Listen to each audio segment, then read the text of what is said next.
School of magic season 2। Title मृत्यु का स्थान। क्या कहा आपने? चांदी का भंवर बड़ी संख्या में मरे हुए लोगों को खींचकर ले गया है? क्लॉक टावर मैजिक एसोसिएशन में रहस्यमयी आदमी ने असमंजस में कहा। अचानक चांदी का भंवर क्यों आएगा? लोगों का समूह भी अवाक रह गया। बैरियर का भारी हिस्सा या तो बारिश से भीग गया था या मरे हुए सागर से ढका हुआ था। यह चांदी का भंवर क्या था? यह अंतरिक्ष का एक अथाह अशांत प्रवाह है, एक अंतरिक्ष सुरंग है जो जीवित रूपों को इसमें खींच सकती है और उन्हें कहीं और टेलीपोर्ट कर सकती है, भैरव जी ने धीरे से कहा। सभी लोग ऑब्जर्वेशन टावर पर चढ़ गए। वास्तव में बैरियर के बाहर अंधेरे में एक चांदी का भंवर घूम रहा था। चांदी का भंवर पास के ज़ॉम्बीज को अपने अंदर खींचता रहा। जो मरा हुआ उसमें गिर गया, वह गायब हो गया। जब चांदी का भंवर गायब हो गया तो एक विशाल स्पष्ट स्थान पीछे छूट गया। ज़ॉम्बीज कहाँ गए? हंटर यूनियन के एल्डर प्रदीप ने कहा। चांदी का भंवर थोड़े समय के लिए ही चला था। हालांकि इसने आसानी से लगभग 2000 ज़ॉम्बीज को निगल लिया था। हालांकि यह संख्या ज़ॉम्बीज के आकार की तुलना में कुछ भी नहीं थी, फिर भी यह एक अजीब घटना थी। तो क्या अब हम भी देख सकते हैं कि वे कैसा कर रहे हैं? डूजियाओ ने आदर्श और अन्य लोगों के बारे में अधिक चिंतित होते हुए कहा। वे मौत के 9 पुल और जीवन के एक पुल पर आगे बढ़े थे। पुलों पर तांबे के शीशा नहीं था, इसलिए उन्हें कोई अंदाजा नहीं था कि बच्चे क्या कर रहे थे। मुझे ऐसा लगता है कब्र में लगे दुष्ट नेते तांबे के शीशों पर आत्माओं पर का कब्जा है। वे आसपास घुसपैठियों का पीछा करेंगे। तांबे का शीशा पहले ही उस पुल की ओर उड़ चुका है जिसे आदर्श और उसके दल ने चुना था। मेरा मानना है कि हम कर सकते हैं। यह कुछ दिखा रहा है, देखो, प्रेमा ने जोर से कहा। चीफ प्रेमा का तांबे का दर्पण थोड़ी घुमावदार भूमि दिखा रहा था। जब वे ऊपर से उस स्थान को देख रहे थे तो ऐसा लगा जैसे वो पूरी भूमि देख सकते हैं। देखो, वह क्या है? चांदी का भंवर। लोग हैरान रह गए। वह चांदी का भंवर जो शहर के बाहर दिखाई दिया था, स्पेस में भी दिखाई दिया था। सबसे अधिक आश्चर्य की बात यह है कि जिस ज़ॉम्बीज को वह अपने साथ खींच कर ले गया था, वह बारिश की बूंदों की तरह घुमावदार भूमि पर गिर रहा था। क्या चल रहा है? हर कोई इसका मतलब निकालने की कोशिश कर रहा था। उन्होंने जल्द ही आदर्श, समीर, समीक्षा और रितिका को जमीन पर पाया, जो अपने दृष्टिकोण से काफी छोटे दिख रहे थे। शुरू में विशाल भूमि पर अकेले थे, लेकिन जैसे ही ज़ॉम्बीज बारिश की बूंदों की तरह नीचे गिरे, वह स्थान अचानक एक भयावह माहौल में भर गया। मुझे डर है कि उन्होंने मौत का पुल चुन लिया है। वे अब मृत्यु लोक में हैं, प्रेमा ने उदास होकर कहा। यदि उन्होंने सही पुल चुना होता तो यह उन्हें सीधे वेदी तक ले जाता। हालांकि वे एक अनोखी जगह में गिर गए थे, जिसका अर्थ था कि उन्होंने गलत पुल चुना था। मृत्यु का स्थान। इसमें घुसे लोगों के बचने की कोई संभावना नहीं थी। क्या इसका मतलब यह है कि वह फंस चुके हैं? यावनान ने पूछा। एक अद्वितीय स्थान में एक प्रवेश द्वार और एक निकास द्वार होना चाहिए, अन्यथा यह केवल एक मृत स्थान होगा जिसमें प्रवेश करना असंभव है। यह स्थान बहुत बड़ा नहीं है, मोटे तौर पर भीतरी शहर के आकार का है और इसमें और कुछ भी नहीं है। बाहर निकलना मुश्किल नहीं होगा, लेकिन चांदी का भंवर अचानक लगभग 2000 ज़ॉम्बीज को स्पेस से के जरिए ले गया है, जो उन्हें मारने जा रहे हैं, भैरव जी ने कहा। अगर मैं वहां होता तो मैं आसानी से 2000 लोगों को मार सकता था। मैंने पहले ही कहा था कि उन्हें अलग हो जाना चाहिए था और प्रत्येक को एक पुल चुनना चाहिए था। देखो क्या हुआ, वे मृत्यु लोक में पहुंच गए। ये छोटे बच्चे 2000 ज़ॉम्बीज को कैसे संभाल सकते हैं? झुंझुलाहट में प्रदीप ने परेशान होते हुए कहा। यौनन ने कहा, मुझे लगता है कि वे अभी भी लगभग 2000 ज़ॉम्बीज को संभाल सकते हैं। मैं सहमत हूँ। आदर्श की ताकत एक सामान्य इंटरमीडिएट मैजिशियन की तुलना में नहीं है, ज़ुओ फेंग ने कहा। एक इंटरमीडिएट मैजिशियन एक साथ 2000 ज़ॉम्बीज का सामना कैसे कर सकता है? क्या आपको लगता है कि मैं मूर्ख हूँ? प्रदीप को अब कोई उम्मीद नहीं थी, वह परेशान लग रहा था। रहस्यमय आदमी और भैरव जी दोनों के चेहरे पर सख्त बाहों थे। यह जानने के बाद कि समूह मृत्यु के स्थान पर आ गया है, उन्हें निराशा महसूस हुई। यह तो कहने की जरूरत नहीं कि मरे हुए लोग अपना जीवन समाप्त करने वाले थे, उनका जीवन समाप्त करने वाले थे। चीफ प्रेमा, क्या इसका मतलब यह है कि मौत के पुल वास्तव में उतने भयानक नहीं है? यदि उनके बीच एक एडवांस मैजिशियन है तो क्या वे मरे हुए लोगों को आसानी से नहीं संभाल पाएंगे? एल्डर आरव ने पूछा। उसने भी महसूस किया कि शहर का भाग्य कुछ युवा जादूगरों के हाथों में सौंपना अविश्वसनीय था। यदि कोई सुपर या एडवांस मैजिशियन उनके साथ होता तो स्थिति बिल्कुल अलग होती। नहीं, ऐसी बात नहीं है। किसी चीज को कमजोर या मजबूत बताना वास्तव में व्यक्ति परक है। लोग जिन खतरनाक जगहों का जिक्र कर रहे हैं वे कभी भी मजबूत जादूगरों के लिए खतरा पैदा नहीं करेगी। हालांकि प्राचीन राजा की कब्र के मामले में एक निषिद्ध मैजिशियन भी यह सुनिश्चित नहीं कर सकता कि वह उस स्थान से सुरक्षित रूप से प्रवेश कर सकता है या बाहर निकल सकता है। इसका कारण यह है कि प्राचीन राजा द्वारा निर्धारित नियमों के अनुसार स्थिति की कठिनाइयों को उम्मीदवारों की क्षमताओं के आधार पर समायोजित किया जाता है। हालांकि अब आप मृत्यु के स्थान में केवल कुछ हजार मरे हुए को ही देख रहे हैं। ऐसा इसलिए है क्योंकि उनकी ताकत अधिक नहीं है। हालांकि यदि आप मृत्यु के स्थान के अंदर थे तो मरे हुए लोगों का स्तर और संख्या काफी बढ़ जाएंगी, चीफ प्रेमा ने कहा। टावर में अधिकांश लोग सुपर मैजिशियन थे। वे प्रेमा की तुलना में अधिक जानकार थे, इसलिए जब उन्होंने चीफ प्रेमा का स्पष्टीकरण सुना तो वे तुरंत स्थिति को समझ गए। ऐसा लगता है कि प्राचीन राजधानी न केवल मरे हुए एलिमेंट का संस्थापक और स्पेस एलिमेंट का एक्सपर्ट है, बल्कि वह केओस एलिमेंट का भी एक्सपर्ट है। मैं कल्पना भी नहीं कर सकता कि उसने मकबरे के निर्माण में कितने संसाधन खर्च किए, लेकिन मुझे यह कहना होगा कि मैं उनकी बुद्धिमत्ता से प्रभावित हूँ। भले ही मकबरा 2000 से भी पहले बनाया गया था, एक बुजुर्ग विद्वान ने कहा। केवल केओस एलिमेंट ही उन चीजों को हासिल कर सकता था जिनका उल्लेख चीफ प्रेमा ने किया था। दूसरी आयामी जादुई एलिमेंटों में स्पेस एलिमेंट सबसे मजबूत था, समनिंग एलिमेंट सबसे विविध था, साउंड एलिमेंट का उपयोग मुख्य रूप से समर्थन और उत्पीड़न के लिए किया गया था, और केओस एलिमेंट सबसे भयानक और सबसे अप्रत्याशित था। इन आयामी मैजिक एलिमेंटों को समझना कठिन था, जटिल केओस एलिमेंट की तो बात ही छोड़ दे। हालांकि उन्हें विश्वास था कि प्राचीन राजा अराजकता एलिमेंट का भी एक्सपर्ट था।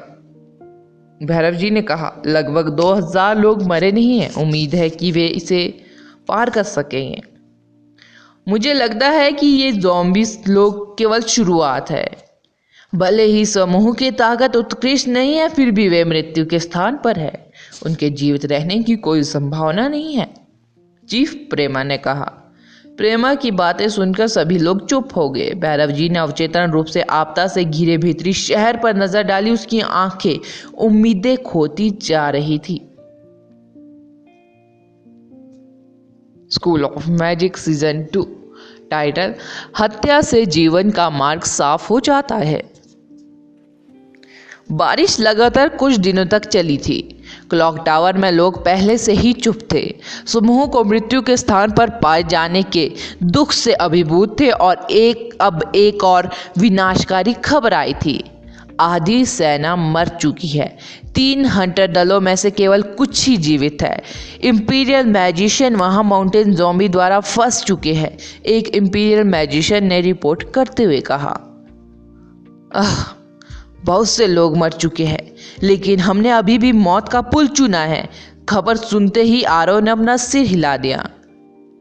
हमारे पास जो कुछ भी था उससे हमें लड़ना चाहिए था। हो सकता है कि सुबह होने तक हम अभी भी जीवित रह सके।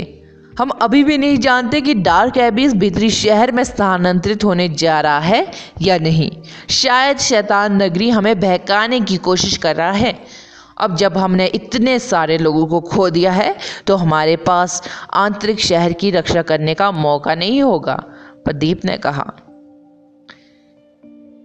क्या आपको नहीं लगता कि अब ऐसा कुछ कहना व्यर्थ है? हम इस स्थिति में केवल इसलिए है क्योंकि हमने शैतान नगरी को कम मांगा है। आपको कहना चाहिए कि यदि मैजिक एसोसिएशन, हंटर यूनियन और सभी प्रसिद्ध कुलों ने शैतान नगरी को ख़त्म करने के लिए मिलकर काम किया होता तो इस तरह की आपदा कभी होती ही नहीं। मुझे नहीं लगता कि शैतान नगरी हमें बेवकूफ़ बना रहा है। डार्क एबिस शहर में बहने वाला है। हम पहले से ही जानते हैं कि शाही कब्र डार्क एबिस के नीचे है। यह सभी अभागों में भाग्यशाली है। मैं पहले से ही महसूस कर सकता हूँ कि मौत करीब आ रही है। डूजियाओ ने जवाब दिया, जो प्रदीप के प्रति काफ़ी द्वेष रखता था। शब्द सुनकर प्रदीप को अच्छा नहीं लगा। जैसे ही वह जवाब देने वाला था, डूजियाओ पहले से ही उससे आगे झगड़ा करने के मूड में नहीं था। वह किनारे तक दिख गया और अपने पंखों का एक जोड़ा फैलाया। पंखों का स्पष्ट रूप से फटा हुआ निशान था। यह स्पष्ट था कि वह पहले भी घायल हो चुका था। तुम क्या कर रहे हो? प्रदीप ने तुरंत पूछा। मैं अच्छी तरह से आराम कर रहा हूँ। मैं जाऊँगा और लोगों को बचाऊँगा। डूजियाओ ने अपने पंख फड़फड़ाए और हवा में छलांग लगा दी। वह बहुत तेज था। पंख फड़फड़ाते ही पास की बारिश में बह गया। कुछ ही समय बाद डूजियाओ पहले ही काफ़ी दूरी पर दिखाई दे रहा था। मौत का स्थान। चांदी का भवन अंततः गायब हो गया। आसमान से अब और मरे नहीं गिर रहे थे। हालांकि विस्तृत क्षेत्र अब बहुत सारे बदसूरत प्राणियों से भरा हुआ था। रितिका और समीक्षा दोनों के चेहरे पीले थे। उन्होंने विशाल मरी हुई सेना को करीब से देखा था और डार्क एबिस तक पहुंचने के लिए एक शानदार रास्ता भी साफ किया था। हालांकि उनके साथ शक्तिशाली जादूगरों की एक सेना थी और अब स्पेस में उनमें से केवल 4 थे। 4, बस 4। समीर एक इंटरमीडिएट मैजिशियन था। आदर्श ने अभी अभी एडवांस लेवल तक का स्तर हासिल किया था, लेकिन वह अभी भी एडवांस स्पेल नहीं डाल सका क्योंकि उसे अभी तक सीखना बाकी था कि स्टार कॉन्स्टलेशन का निर्माण कैसे किया जाता है। इस सफलता ने उसे ऊर्जा की अधिक आपूर्ति ही प्रदान की थी। उसके पास इतने सारे मरे हुए को संभालने का कोई तरीका नहीं था। भाई आदर्श, समीर का माथा पसीने से लथपथ था। मरे हुए लोगों की संख्या उसकी कल्पना से अधिक हो गई थी। यह जियांची में मिले मरे हुए लोगों की संख्या से कहीं अधिक थी। 2000 मरे हुए लोग आसानी से एक महान ज्वार में मिल सकते थे और उनमें से 4 को निगल सकते थे। Swift star wolf, little flame belle, यहाँ बाहर आओ। आदर्श ने तुरंत समनिंग एलिमेंट के स्टार पैटर्न और स्टार ऑर्बिट को चित्रित किया। उसके द्वारा तुरंत 2 प्राणियों को बुलाने का अर्थ यह था कि वह एक विकट स्थिति में था। उसे अपने सर्वश्रेष्ठ प्रयास करना था। स्विफ्ट स्टार वुल्फ जल्द ही आदर्श के पास दिखाई दिया। प्रेत झोंकों और मरी हुई सांसों के कारण उसके बाल हवा में उड़ रहे थे। भेड़िए के होठों से सफेद नुकीले दांत लगभग उसके निचले जबड़े तक पहुंच रहे थे। उनकी रक्षा करे, आदर्श ने स्विफ्ट स्टार वुल्फ से कहा। स्विक्षा अपने आप में ठीक थी। उसकी नज़दीकी लड़ाई की ताकत स्विफ्ट स्टार वुल्फ की तुलना में बहुत अधिक थी, लेकिन रितिका को सुरक्षा की सख्त ज़रूरत थी। वह एक पॉइजन मैजिशियन थी और उसका कल्टीवेशन भी बहुत अधिक नहीं था। उसने अपना अधिकांश समय जड़ी बूटियों और औषधि को अपग्रेड करने में बिताया था। जब समीर ने देखा कि आदर्श अब बकवास नहीं कर रहा तो उसे पता चला कि उसका दोस्त पूरी तरह से गंभीर था। मरे हुओं की संख्या बहुत अधिक थी। यदि कुछ भी हो तो उनके पास एकमात्र सौभाग्य यह था कि आदर्श एक एडवांस फायर मैजिशियन बन गया था। लिटिल फ्लेम बेले, समीर के करीब रहो, आदर्श ने अपने बगल में तैर रही छोटी फ्लेम बेले से कहा। भाई आदर्श, जैसा मैं कहता हूँ वैसा करो, आदर्श ने गहरी आवाज में कहा। समीर ने अपना मुंह खोला लेकिन उन्होंने एक शब्द भी नहीं कहा। वे यहाँ हैं, समीक्षा ने भी अपनी आवाज़ धीमी कर ली। जगह बहुत बड़ी नहीं थी। मरे हुए लोगों को जल्द ही जीवित इंसानों की गंध आ गई। उन्होंने भूख से भयानक चीखें निकाली और उनकी कठोर गतिविधियां अचानक दौड़ने में बदल गई, जैसे शरणार्थी भोजन की ओर दौड़ रहे हों। ज़ॉम्बीज़ सबसे लालची थे, झुंड में सबसे आगे दौड़ रहे थे। उनके भारी कदमों से मजबूत जमीन दरकराने लगी। आदर्श ने गहरी सांस ली। उसकी दाहिनी मुट्ठी पहले से ही धधकती फ्लेम से जल रही थी। नुकीले आकार की फ्लेम हवा में थोड़ी हिल गई। वह वहीं खड़ा होकर लाशों को उसकी फायर फिस्ट की सीमा में प्रवेश करने का इंतजार कर रहा था। यह मृत्यु का स्थान था। क्या यहाँ हम मरने जा रहे हैं? रितिका ने लगभग अपने होठ चबा लिए। वह कायरतापूर्वक बोली, मृत्यु का स्थान? वे मृत्यु के स्थान में थे। वहाँ बहुत सारे मरे हुए थे और वे केवल 4 थे। वे मरने वाले थे। शहर के लोग भी मरने वाले थे। वे अब भी अपने भाग्यों से बच नहीं सकते। हर कोई सुबह होने से पहले मर जाएगा। उनका खून जमीन पर बिखरा हुआ उस पागल सालन का लाल कालीन होगा। जीने का रास्ता उस पर चलने से नहीं, मारने से साफ होता है। आदर्श ने अपना सिर नहीं घुमाया और शब्दों को रितिका की ओर निर्देशित किया, जिसमें हार मानने की इच्छा थी। Fire fist! आग की रोशनी टिमटिमा रही थी। आदर्श ने एक धमाके के साथ अपनी फिस्ट में फ्लेम जला दी। 9 उग्र ड्रैगन धूसर भूमि पर उड़े और अपने उग्र शरीरों को लहराते हुए सामने चल रहे ज़ॉम्बीज़ के झुंड में जा घुसे। झुंड में सबसे आगे लगभग 60 लाशें दौड़ रही थी, जो लाशों में सबसे तेज थी। जब उग्र ड्रैगन आदर्श की फायर फेस से बचते हुए उन पर झपटे तो ज़ॉम्बीज़ तेजी से एक तरफ कूद पड़े। हालांकि उग्र ड्रैगन चुपचाप आगे की ओर नहीं उड़ रहे थे।